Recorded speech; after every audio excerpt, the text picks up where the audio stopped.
everybody, welcome to my channel. My name is Julie and I'm back with another book. So मैं 1 month से break पे थी, books मैं पढ़ नहीं रही थी क्योंकि मैं कंटिन्यूस 1 ईयर से बुक्स पढ़ रही हूँ. सो मुझे एक ब्रेक चाहिए था बुक से, क्योंकि अगर आप कोई चीज़ रेगुलरली कंटिन्यूसली कर रहे हो ना, तो समटाइम्स कुछ भी बोरिंग हो जाता है चीज़ें करना. सो उसके लिए आपको एक ब्रेक लेना बहुत ज़रूरी है. So I took the break. So now my break is over. So I am back with another book, very very important book. And बहुत ही कहते ना, बहुत ही दिनों बाद किसी बुक का इतना ज़्यादा इम्पैक्ट मेरे ऊपर पड़ा. और ये बुक मैंने इसी मंथ पढ़ी है, जस्ट कंप्लीट की हूँ 2-3 दिन पहले, और मैं चाहती थी कि आपके साथ शेयर करूँ. सो बुक जिस बुक की मैं बात कर रही हूँ वो द आल्मनक ऑफ नवल रविकांत. और ये बुक के बारे में बताती हूँ मैं कि ये 2 टॉपिक के बारे में इन्होंने इस बुक में लिखा है कि वेल्थ एंड हैप्पीनेस के बारे में. सो वेल्थ और हैप्पीनेस एक्चुअली है क्या, और कैसे हमें कहते हैं ना इस पे डील करनी चाहिए. और एक्चुअली पहले वेल्थ और हैप्पीनेस की जो डेफिनेशन इनके बुक में है ना, वो काफ़ी डिफरेंट है. सो इन्होंने बताया कि वेल्थ और हैप्पीनेस एक स्किल है, बेसिक स्किल, जो एक लर्नेबल स्किल है जिसे आप सीख सकते हो. वेल्थ के बारे में भी, और एक long term happiness, not short term. Happiness सीखा जा सकता है, हैप्पीनेस के बारे में सीखा जाता है, हैप्पी रहा जा सकता है, वो भी लॉन्ग टर्म हैप्पीनेस के बारे में. सो ये 2 चीज़ों के बारे में इन्होंने इस बुक में लिखा है. और बहुत सारे लेसन्स ऐसे हैं जो आपको इंस्पायर करेंगे, मोटिवेट करेंगे. और पता नहीं, बहुत ही दिनों के बाद कोई ऐसा बुक मिला मुझे जो बहुत ज़्यादा इम्पैक्ट मेरी लाइफ में पड़ा है. तो देखते हैं क्या होता है. सो कुछ लेसन्स मैं आपके साथ शेयर करूँगी कि कौन से लेसन्स मुझे बहुत अच्छे लगे. सो कुछ लेसन्स मैं आपके साथ शेयर करूँगी. सो कौन से लेसन्स हैं. सो फर्स्ट लेसन इस बुक की जो मुझे लगी कि इन्होंने डिफरेंस बताया है कि मनी और वेल्थ में क्या डिफरेंस है. तो मनी एक टाइप का टूल है, करेंसी है, जो गुड्स और सर्विसेज को बाय करने के लिए ख़रीदते हैं.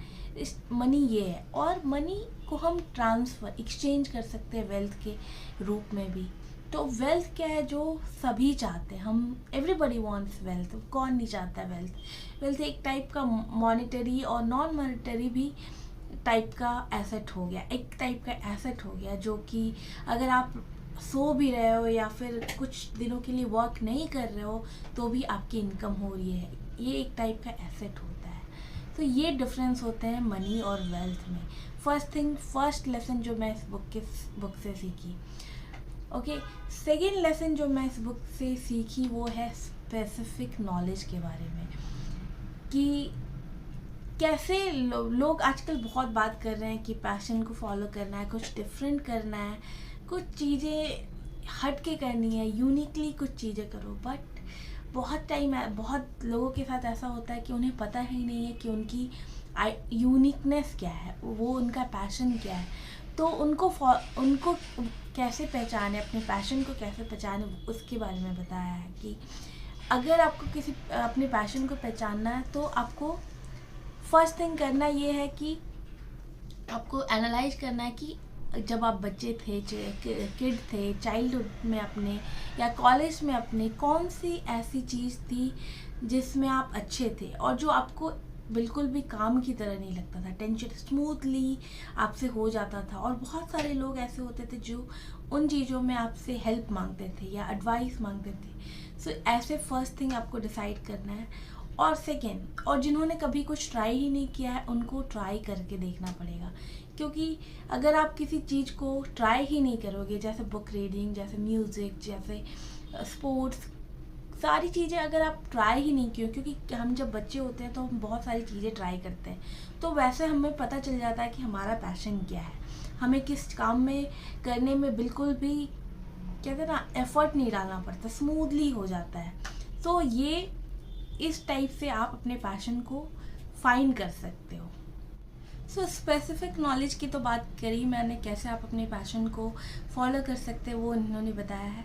Second third most important thing कि जो इंटरनेट जो हमारे करियर का जो वर्क स्पेस करियर स्पेस है ना, वो बहुत ही बड़ा कर दिया है, और जिससे हम सीख भी सकते हैं, अपना करियर उस पर बिल्ड भी कर सकते हैं। बहुत सारे सोर्सेज हैं जिससे आप सीख सकते हैं, और सबसे बड़ी बात free, without cost, without paying any cost, कि आप किसी भी फील्ड में मास्टरी कर सकते हैं। पहले ऐसा होता था कि लॉन्ग टर्म तक हम किसी चीज़ में एक स्टडी कर रहे हैं, देन हम करियर किसी में बिल्ड करते थे। बट अब हमारा प्लेटफॉर्म वर्क स्पेस चेंज होने की वजह से किसी भी एक स्किल में, 2 स्किल में, 3 स्किल में आप मोर देन कितना भी स्किल सीख सकते हैं, और एक स्किल 9 to 12 मंथ्स में आप उसमें मास्टरी कर सकते हैं और एक न्यू करियर बिल्ड कर सकते हैं। ब्रांड न्यू फील्ड में ब्रांड न्यू करियर बिल्ड कर सकते हैं। और जो इंटरनेट की वजह से जो प्लेटफॉर्म्स हमें मिल रहे हैं, ये हमारे करियर को एक नई उड़ान देने में हेल्प कर रहा है। कहते हैं ना, नया प्लेटफॉर्म, नए करियर्स बिल्ड हो रहे हैं। बहुत सारे लोग अभी भी फिगर आउट नहीं कर रहे हैं, they are still unaware of these platform, these things, but बहुत सारे लोग धीरे धीरे अवेयर हो रहे हैं।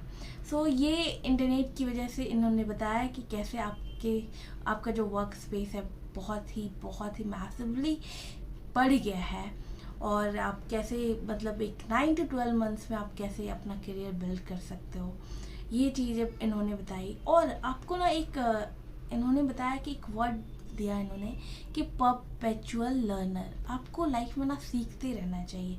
ऐसा नहीं है कि मैंने 2-3 स्किल सीख लिए हैं अब इनफ हो गया, सीखते रहना चाहिए लाइफ में। बिकॉज शायद कहीं पे मैंने कोट पढ़ा था कि अगर आप लाइफ में सीखना बंद कर दिए हो ना, तो आपकी लाइफ वहीं ख़त्म हो गई है। क्योंकि हम सोचते हैं कि अरे अब मैंने बहुत सीख लिया, अब बस लाइफ ख़त्म हो गई। नहीं, हमें अपने पूरे लाइफ में सीखते रहना चाहिए। इतनी सारी चीज़ें हैं सीखने के लिए, क्या ही मतलब कि इतनी सारी चीज़ें आप एक लाइफ में तो नहीं सीख पाओगे। सो इसलिए जितनी भी है चीज़ें हैं सीख पा रहे हो, सीखने की कोशिश कीजिए। ओके, सो नेक्स्ट लेसन इस बुक से मुझे जो पता चला, और ये ना इसकी जो कहते ना विक्टिम मैं भी हूँ शायद। सो लोग ना हमारी लाइफ में 2 ह्यूज गेम्स लाइफ में प्ले करते हैं। आपने भी कभी ना कभी एक्सपीरियंस किया होगा। सो वो कौन सा गेम है वो लोग खेलते हैं हमारे साथ, वो है money game. Okay, so most of the problem like हमारा जो लोग कहते हैं ना, money is not going to solve all your problems, but money is going to solve all your money problem. जितने भी मनी के प्रॉब्लम्स होते हैं, बहुत सारे जो भी प्रॉब्लम्स लाइफ में बहुत सारे ऐसे होते हैं जो मनी प्रॉब्लम्स होते हैं, वो आपका मनी सॉल्व कर सकता है। सो जिनको ये बात पता है वो सोचते हैं कि उन्हें मनी कैसे अर्न करनी है, how they will make money.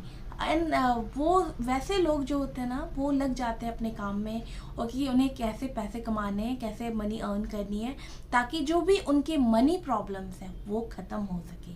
ये फर्स्ट गेम होता है। जिन्हें ये बात पता होती है वो तो ठीक है। सेकंड ह्यूज गेम क्या होता है मनी का, कि जो लोग जिन्हें पता है कि डीप डाउन उन्हें पता होता है कि दे कांट मेक मनी, तो वो क्या करते हैं, लोगों को बोलना स्टार्ट करते हैं कि money is the root cause of all problems, money is evil, तो और पता नहीं क्या क्या। और डीप डाउन ना मेरे माइंड में भी शायद ये बैठा हुआ था, बट इस बुक को पढ़ने के बाद ना ये क्लियर हो गया। क्योंकि सारे मतलब कौन नहीं चाहता कि एक बेटर लाइफ जीना। अरे अर्न करो मनी, अपने हार्डवर्क से अर्न करने में कोई भी बुरी बात नहीं है। Everybody wants to live a better life. जो भी अपने फैमिली को एक अच्छी लाइफ देना चाहता है, अच्छी एजुकेशन देना चाहता है, अच्छी चीज़ें प्रोवाइड करना चाहता है, इसमें बुरा क्या है। सो ये 2 गेम्स लोग प्ले करते हैं, और second game is very dangerous कि, और बहुत बार लोग ना मानते हैं, और डीप डाउन हमें लगता है कि हाँ नहीं हम तो नहीं मानेंगे, बट डीप डाउन ये माइंड में आ जाती है। तो इससे हमें बहुत ही बच के रहना चाहिए। सो ये वेल्थ के ऊपर ये लेसन्स मैंने इस बुक से पढ़े, बहुत सारे लेसन्स हैं, बट मुझे लगा कि ये सारे लेसन्स इम्पॉर्टेंट है जो मैं आपके साथ शेयर करना चाह रही थी। सेकेंड टॉपिक पे आते हैं, वो है हैप्पीनेस, जिस स्किल को हम सीख सकते हैं, लॉन्ग टर्म हैप्पीनेस को सीख सकते हैं। सो हम हैप्पीनेस की बात कर रहे हैं। सो हैप्पीनेस एक स्किल है, जैसा कि इस बुक में लिखा हुआ है। तो वो किस टाइप का स्किल है? सो बचपन में हमने ना ट्रायल एंड एरर मेथड पढ़ा था मैथ्स में। सो हैप्पीनेस भी इसी टाइप का एक स्किल है। It's a trial and error method. So आपको ना बहुत सारी चीज़ें करके देखनी पड़ेगी, किस चीज़ में आपकी हैप्पीनेस है, किस चीज़ को करने में आपको खुशी हो रही है। सो बहुत सारी चीज़ों को करनी पड़ेगी, एक्शन लेना पड़ेगा। जैसे कि एग्जाम्पल के तौर पे अगर आप बुक रीडिंग जब तक आप नहीं करोगे तो आपको पता नहीं चलेगा कि आपको नॉवेल पढ़ना अच्छा लगता है या नहीं। अगर जब तक आप पेंटिंग नहीं करोगे तब तक आपको खुद नहीं पता चलेगा कि आपको पेंटिंग करना अच्छा लगता है या नहीं, सिंगिंग करना अच्छा लगता है कि नहीं। जब तक आप उसको करके नहीं देखोगे तो आपको खुद नहीं पता चलेगा कि इसमें आपकी हैप्पीनेस है या नहीं। तो आपको trial and error method try करना पड़ेगा हैप्पीनेस के लिए, first thing. Second thing happiness के बारे में इन्होंने बताया है कि जो हैप्पीनेस है ना वो टोटली इंटरनल है और हम एक्सटर्नली ढूंढते हुए फिर रहे हैं, इधर compete कर रहे हैं लोगों के साथ, बल्कि जबकि कंपटीशन आपको खुद के साथ करनी चाहिए। और ये एक सिंगल प्लेयर गेम है। लाइफ में आप खुद को बेस्ट बनाना सीखिए, ना कि दूसरों के साथ compete करना। अगर आप खुद को इम्प्रूव करते रहेंगे, खुद में बेस्ट होंगे, ये हैप्पीनेस है। खुद में एक कहते ना कंटेंट होना चाहिए। जैसे कि हमें एक्सटर्नल वैलिडेशन चाहिए किसी भी चीज़ को कोई भी चीज़ अगर हम करते हैं तो उसके लिए हम लोग को एक्सटर्नल वैलिडेशन चाहिए। और ये हैप्पीनेस की सबसे बड़ी क्या कहते हैं, सबसे बड़ा एक टाइप का दुश्मन है। तो वैलिडेशन अगर हम जैसे कि हम कह सकते हैं कि अगर हम कहीं जा रहे हैं या हमने कोई न्यू ड्रेस भी पहना ना, तो हमें पता है कि हम अच्छे दिख रहे हैं, हमें पता है ये ड्रेस अच्छी लग रही है, हम अच्छे दिख रहे हैं, बट फिर भी हमें एक्सटर्नल वैलिडेशन चाहिए होता है कि हम कैसे लग रहे हैं। और अगर 2-3 दिन लोग ने अच्छे लग रहा है बोल दिया तब तो ठीक है, बट 1-2 लोग अगर बोल दिए कि ये अच्छा नहीं लग रहा है, ये ड्रेस नहीं अच्छा लग रहा है, ये चीज़ नहीं अच्छी लग रही है, बट आपको अंदर पता है कि आप अच्छे लग रहे हो, फिर भी जब वो बोलेंगे कि आप अच्छे नहीं लग रहे हो, ये चीज़ें अच्छी नहीं लग रही, ये चीज़ें, आपका कहते हैं ना वो जो हैप्पीनेस लेवल है ना डिक्रीज हो जाएगा, रिड्यूस हो जाएगा। सो ये एक्सटर्नल जो वैलिडेशन हम लेते हैं ना वो हमें बंद करनी पड़ेगी। So it's very important thing. So ये सारे लेसन्स, इम्पॉर्टेंट लेसन्स जो मुझे लगे आपके साथ शेयर करनी चाहिए। बहुत सारे और भी इम्पॉर्टेंट लेसन्स हैं जो आपको बुक पढ़ने के बाद ही पता चलेगी। So that's it about the book and I hope आपको मेरा वीडियो अच्छा लगा होगा and I will come back with lot more books and till then bye bye, take care and keep reading.